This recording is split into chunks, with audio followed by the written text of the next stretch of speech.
Y ahora estamos con el economista y decano de la Facultad de Ciencias Sociales de la Universidad Católica, Alan Ferli. Alan, muchísimo gusto de tenerte por aquí. Buenas noches. Buenas noches, muchas gracias por la invitación. Y Alan, bueno, tú eres un economista agudo siempre y por eso queremos conversar acerca de la economía, de la gestión económica del actual gobierno que representa el ministro Castilla. Muchos señalan que esto es básicamente la continuidad de los años y décadas anteriores.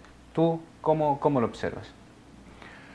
Bueno, creo que esa es una apreciación correcta. O sea, hay una continuidad, hay un continuismo en los ejes centrales de la estrategia y políticas que se impulsan en los últimos años en el país en cuanto a la apertura, la inserción, y no necesariamente, digamos, se logró el matiz que incluso dentro de la hoja de ruta, ya no hablemos de la gran transformación, ¿no? sino el matiz, claro. Dentro de la hoja de ruta se planteó, digamos, en el corto plazo, la discusión de si se debieron aplicar políticas de reactivación o no, que hasta el final un poco se trató de guardar diciendo esperemos primero a que notemos impactos concretos de la crisis para actuar. Ese ha sido un primer nivel de debate de si la política fiscal debería ser más expansiva, más inversiones, más gasto, aumento de salarios,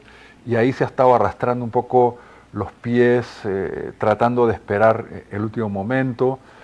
Lo mismo del lado del Banco Central de Reserva.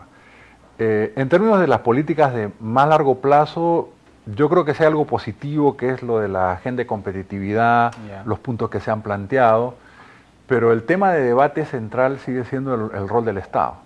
Entonces tenemos de un lado por ejemplo, todavía funcionarios que quedan, como Humberto Campodónico en Petroperú, planteando, ¿no es cierto?, un rol diferente de la empresa pública, articulación internacional con las regiones, pero ese no es, yo creo que ahí va a haber una tensión necesariamente, porque ni en ese rubro energético, ni en lo de electricidad, energía y otros sectores, la posición del ministro Castilla es de que el Estado tenga un rol relativamente importante, ¿no? O el tema de la línea aérea de bandera, o el tema de las concesiones de los puertos, el caso del Callao, o las regulaciones, ¿no? O sea, entonces, creo que allí, incluso lo planteo en la hoja de ruta, va a tener una tensión de acuerdo a lo que o sea, la hoja de ruta, ¿qué permitía? ¿Qué permitía la hoja de ruta? Bueno, allí se hace toda una serie de flexibilidades que dieron los colegas que impulsaron los programas originales, pero se hablaba está el tema del lote 88 para el mercado interno, los cambios que debían darse de un rol más promotor del Estado para satisfacer esas necesidades. Entonces, creo que lo que tenemos en resumen ha sido, después de los cambios que han operado, un continuismo de la política de los últimos años, más un poco de política social. Política social activa. Porque bueno, hay más dinero para hacer estos para programas hacer focalizados, esos programas, pero la lógica no varía. No varía, y yo creo que hay que recordar que en el periodo de Fujimori fue algo parecido. Y no necesariamente estamos haciendo esa comparación. ¿Por qué? Porque era una política de concesiones, de política de atracción a la inversión extranjera y una activa política social, asistencial, en base a los recursos de las privatizaciones y otras, con miras a la reelección, etc. Ahora, hay como dos formas, por lo menos de mi perspectiva, de entender el desarrollo social o la asistencia a los más necesitados. Una es, yo dejo que la economía crezca, no me meto con ella, y con el dinero que recaudo, hago programas sociales y focalizo, ¿no? La teoría de la focalización del gasto, con paquetes de atenciones, etc. Y la otra es, que me parece que es la que han tenido los países que han logrado mayor éxito, es la de universalizar los derechos, salud, educación, seguridad, justicia, para no pedir más, ¿ya? Pero esta de universalización de derechos sí requiere inversión fuerte del Estado en esos 4 temas, por ejemplo. Así es. Eso con este esquema básicamente no se puede hacer. No se puede hacer porque, como tú señalas, requiere inversión y requiere financiamiento.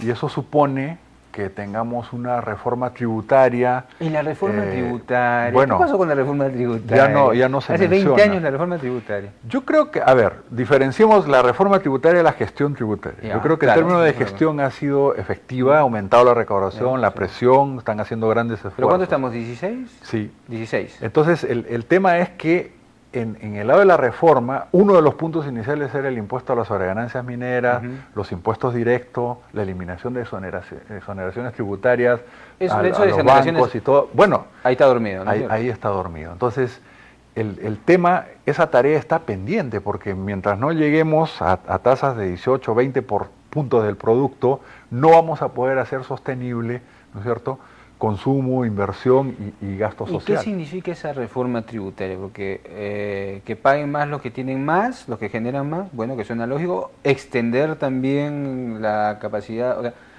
organizarnos para que todos paguen su IGB, su impuesto a la renta, ¿o hay otros matices de esa reforma que no estamos viendo?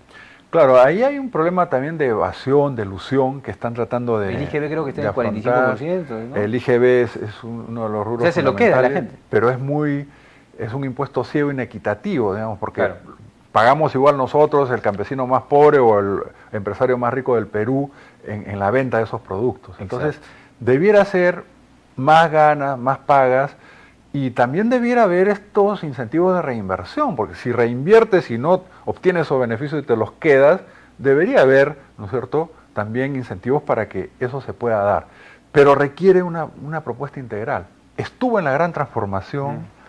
Después, esa reforma tributaria se transformó en el impuesto a las sobreganancias mineras, y el impuesto a las sobreganancias mineras a lo que quedó finalmente en la renegociación, que era no un se monto, sabe si fueron 1.000 o 3.000. Exacto, muy inferior, digamos, a lo que las expectativas de los que plantearon ese elemento señalaron, ¿no? Entonces, la reforma tributaria se redujo al impuesto a las sobreganancias mineras y el impuesto a las sobreganancias mineras a un monto menor al previsto inicialmente. Entonces, eso tenemos que verlo de alguna manera, un nuevo pacto fiscal, etcétera, ahora, que habría que ver en... Hay también, aparte de las grandes, digamos, estructuras, ¿no?, tributarias, fiscales, monetarias, etcétera, la gestión de toda esta historia de la economía peruana, que parece estar reducida a un grupo, ¿no?, de gente que se va turnando y va saltando desde los años 90, ¿no?, y que ellos son los únicos que tienen la autoridad intelectual, académica, de gestión o lo que fuere,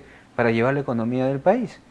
Y cuando se pensó que con Ollanta venía un aire un poco más heterodoxo, etcétera, al final se lograron imponer. Tú que estás en el campo económico, ¿es cierto, hay un control de un grupo con una mentalidad de libre mercado extrema que nos está llevando a la situación actual? Hay una tecnocracia que se ha ido formando en esa concepción, pero no es la culpa de ellos, ¿no?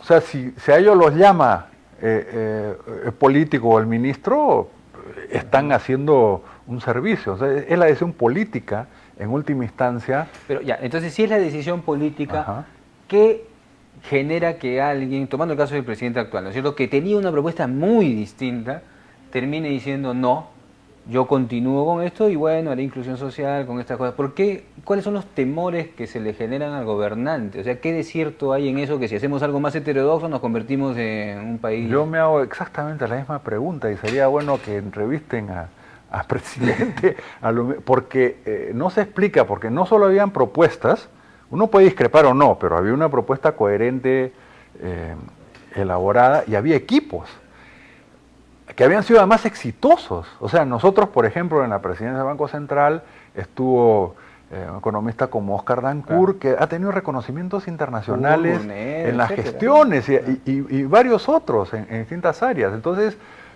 si uno dice, bueno, no tengo los equipos, uno puede entender, pero tenía los equipos. Entonces, ¿por qué ese cambio, quizás con un afán de dar confianza, o le han digamos, hecho creer o convencer al presidente en que mejor dejar el suelo parejo? Así, muy brevemente, ¿qué significa una política heterodoxa, ¿no? Porque lo que tenemos es una política ortodoxa. ¿Qué significa en la práctica? ¿Qué podría haber cambiado? No, en realidad, la gestión, por ejemplo, de Oscar en el Banco Central fue muy ortodoxa. Regla de Taylor, meta inflación, o sea, cosas que los bancos centrales en el mundo aplican. y lo mismo, política fiscal contracíclica, fondos, ampliación de mercado de bonos domésticos, o sea, no había nada que pudiera espantar Pero no se está haciendo eso. No, se está en estos momentos usando mucho la tasa de interés, más que la tasa de interés, el encaje como un instrumento en mayor medida. Se está buscando una cierta política contracíclica, pero, por ejemplo, tenemos un volumen de reservas internacionales. Eso es lo que te iba a preguntar. Eso es lo que estaba guardando. ¿Qué significa eso? Porque el Banco Central a mi correo llega toda la semana, ya tenemos 45 el récord de acumulación. Creo que más de 50.000 Sí. millones de dólares, ¿no es cierto? Dime, ¿esa plata existe? ¿Se puede agarrar o simplemente es una plata que está guardada ahí, pero es nuestra, pero es una condición para poder no sé qué? Tiene dos componentes, ¿no? Una, la agregada, y otra, las reservas internacionales netas o de libre ¿Esas disponibilidad. reservas, ¿cuántos son las reservas de...? Igual siguen siendo muy altas, debe ser alrededor de la mitad. No tengo 25.000 ahorita millones la cifra o más, Ya. pero estamos hablando de recursos que pueden ser... O sea, existen, son billetitos. Yo Son creo que me saqué billetes, eso, son son también billetitos. depósitos Ya. del sector público en el Banco Central. Entonces, la pregunta es, ¿para qué acumulo tanto? Una pregunta que se hacen los economistas también, ¿cuál es el nivel óptimo de reservas Ya. que ¿Cuál debo es? mantener?